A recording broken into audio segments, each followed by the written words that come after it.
এক বৃদ্ধ বাবা নিজের দুটো পা কেটে নিজের কুলাঙ্গা ছেলেকে দান করে দিলেন। যে ছেলে তাকে বাড়ি থেকে তাড়িয়ে দিয়েছিলেন তাকে বাবা নিজের পা দিয়ে দিলেন। কিন্তু কেন?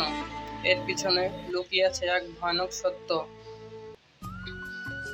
আসলে 5 বছর আগে এই ধনী ছেলেটি তার বৃদ্ধ বাবাকে এক কাপড়ে বাড়ি থেকে বের করে দিয়েছিলেন, কারণ বাবা ছোট ছেঁড়া জামা পরে তার বন্ধুদের সামনে এসেছিল।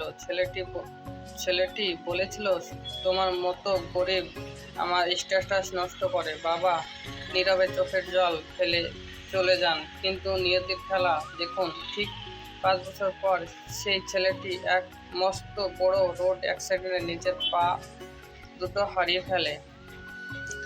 হাসপাতালে যখন ছেলেটি বাঁচার কোনো আশা ছিল না, তখন সেই বৃদ্ধ বাবা নিজের জীবনের তোয়াক্কা না করে নিজের পা দুটো ছেলেকে দিয়ে দেন। বাবা হুইল চেয়ারে বসে শুধু একটা কথাই বললেন, বাবা আরে, আমি তো বুড়ো হয়ে গেছি, আজ থেকে তুই আমার পা দিয়ে এই পৃথিবী দেখবি। বন্ধুরা, এবার ভালোবাসার জন্য ভিডিওটি একটি লাইক কি দেওয়া যায় না?